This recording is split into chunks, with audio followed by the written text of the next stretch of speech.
Bismillahirrahmanirrahim. Assalamualaikum warahmatullahi wabarakatuh. Bapak-bapak, ibu-ibu yang dirahmati oleh Allah Subhanahu wa taala, kajian pada pagi hari ini, hari Ahad 12 April 2020, segera kita mulai. Bagaimana kabarnya Bapak Ibu sekalian? Baik-baik semuanya. Alhamdulillahirabbil alamin. Saya doakan mudah-mudahan Bapak Ibu semuanya, keluarganya dijadikan keluarga yang sakinah, mawaddah warahmah. Bapak Ibu sekalian, pada pagi hari ini tema yang saya angkat adalah pentingnya agama dan usaha di dalam agama. Bapak dan Ibu sekalian saya hormati, mari kita mengenal tanda-tanda orang yang egois. Orang egois itu adalah orang yang hanya mementingkan dirinya sendiri, lupa pada yang lainnya, mementingkan dunia, lupa akhirat. Yang pertama, manusia itu suka mengeluh. Jadi orang yang mengeluh itu egois. Yang kedua, tidak mau menunggu. Yang ketiga, tidak pernah puas. Yang keempat, sulit bertoleransi. 5, sering menyalahkan orang lain. 6, anti minta maaf. 7, suka menilai orang lain. 8, pendendam. 9, tidak suka dikritik. 10, tidak punya teman. 11, mengagungkan dunia. Bapak Ibu sekalian yang saya hormati, kita lanjutkan. Apa akibatnya orang egois itu? Nabi di dalam hadisnya menjelaskan kepada kita yang artinya, apabila umatku sudah mengagungkan dunia, maka akan tercabut darinya kehebatan Islam. Dan apabila mereka meninggalkan amar ma'ruf nahi mungkar, maka mereka akan terhalang dari keberkahan wahyu. Dan apabila umatku saling menghina satu sama lain, maka jatuhlah mereka dari pandangan Allah Subhanahu wa taala. Hadis riwayat Hakim dan Tirmidzi. Bapak Ibu sekalian saya hormati, maksud hidup kita ini apa? Yang pertama, sebagai hamba Allah. Yang kedua, sebagai khalifatullah. Dan yang ketiga, sebagai khalifatur rasul. Yang pertama, sebagai hamba Allah. Firman Allah dalam surat Al-Baqarah ayat 208, A'udzu billahi minasy syaithanir rajim. Bismillahirrahmanirrahim. Ya ayyuhalladzina amanu dkhulu fis-silmi kaffah wa la tattabi'u khutuwatis syaitan innahu lakum aduwwum mubin.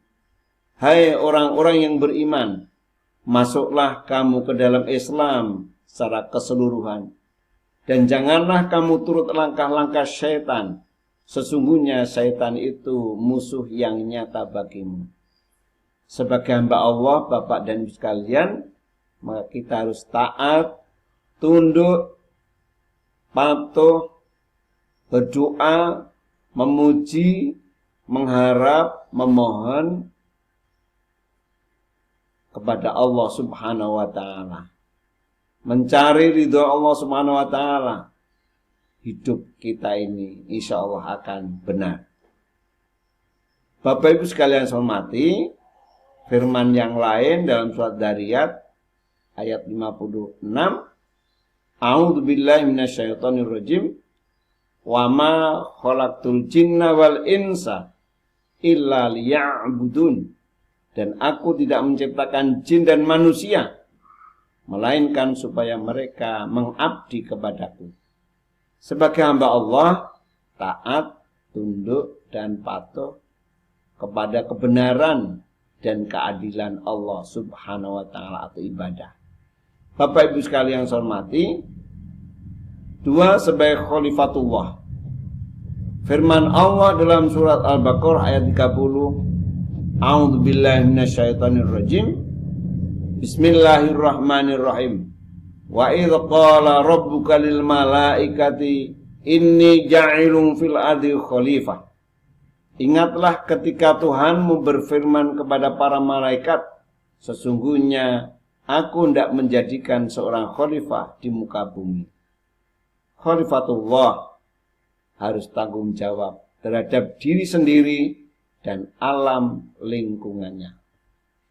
Bapak Ibu sekalian saya hormati, sebagai khalifatullah, Allah juga berfirman dalam ayat yang lain, surat An-Nur ayat 55. A'udzubillahi minasyaitonirrajim. Wa'adallahu alladhina amanu minkum wa 'amilus solihati la yastakhlifannahum fil ard. Dan Allah telah berjanji kepada orang-orang yang beriman di antara kamu dan mengerjakan amal-amal yang soleh, bahwa Dia sungguh-sungguh akan menjadikan mereka berkuasa di bumi. Khalifatullah, tanggung jawab terhadap diri sendiri dan alam lingkungannya. Yang ketiga, sebagai khalifatur Rasul, firman Allah subhanahu wa ta'ala dalam surat Al-Imran ayat 104 yang sangat populer sekali. A'udzubillahi minasyaitonirrajim. Wal takum minkum ummatun yad'una ilal khair wa ya'muruna bil ma'ruf wa yanhauna 'anil munkar wa ulaika humul muflihun. Dan hendaklah ada di antara kamu segolongan umat yang menyuruh kepada kebaikan, menyuruh kepada yang ma'ruf, dan mencegah dari yang mungkar. Merekalah orang-orang yang beruntung. Khalifatur Rasul, penerus kerja Rasul untuk dakwah. Kita sholat 5 waktu, rajin, bagus. Ibadah haji berkali-kali juga bagus. Puasa wajib dan sunnah dikerjakan, itu juga bagus. Tapi belum termasuk orang yang beruntung apabila kehidupan kita selain ibadah-ibadah tadi ada tugas yang sangat mulia, yaitu menyuruh kepada yang ma'ruf dan mencegah kepada yang mungkar, agar kita menjadi orang-orang yang beruntung. Sebagai khalifatur Rasul, di dalam surat Al-Imran ayat 110 juga dijelaskan. A'udzubillahi minasyaitonirrajim. Kuntum khairu ummatin ukhrijat linnas ta'muruna bil ma'ruf wa tanhauna 'anil munkar wa tu'minuna billah. Kamu adalah umat yang terbaik yang dilahirkan untuk manusia, menyuruh kepada yang ma'ruf, mencegah kepada yang mungkar, dan beriman kepada Allah subhanahu wa ta'ala. Khalifatur Rasul adalah mengurus kerja Rasul untuk dakwah. Bapak dan Ibu sekalian saya hormati, keperluan hidup kita. Hadis Nabi SAW yang artinya sesungguhnya dunia diciptakan untuk kalian atau manusia, dan sungguhnya kalian diciptakan untuk akhirat. Fungsi dunia akan menjadi asbab atau sebab kesejahteraan manusia selama manusia hidupnya sesuai dengan kehendak Allah subhanahu wa ta'ala.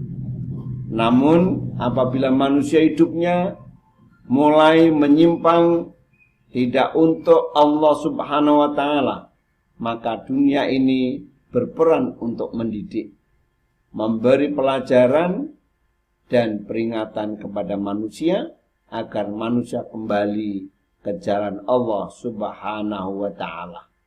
Bapak dan Ibu sekalian saya hormati, Allah subhanahu wa ta'ala berfirman, A'udzubillahi minasyaitonirrajim. Bismillahirrahmanirrahim. Walau anna ahlal qura amanu wattaqau la fatahna alaihim barakatin minas sama wal ard walakin kadzabu faqadnahum bima kanu yaksibun. Jikalau sekiranya penduduk negeri-negeri beriman dan bertakwa, pastilah kami Allah akan melimpahkan kepada mereka berkah dari langit dan bumi. Tetapi mereka mendustakan ayat-ayat kami itu, maka kami siksa mereka disebabkan perbuatannya. Bapak Ibu sekalian saya hormati, dalam ayat yang lain juga dijelaskan, afa amina ahlul qura ayatiyahum ba'suna bayatan wa hum naimun. Maka apakah penduduk negeri-negeri itu merasa aman dari kedatangan siksaan kami kepada mereka di malam hari, di waktu mereka sedang tidur? Seperti pada masa-masa akhir-akhir ini, adanya COVID-19, wabah corona, ini disindir oleh Allah, maka apakah penduduk negeri itu merasa aman dari kedatangan wabah siksaan kami Allah kepada mereka di malam hari, di waktu mereka sedang tidur? Bapak dan Ibu sekalian saya hormati, demikianlah tausiah pada pagi hari ini. Mudah-mudahan ada manfaatnya. Marilah kita akhiri dengan baca hamdalah. Alhamdulillahirabbil alamin. Assalamualaikum warahmatullahi wabarakatuh.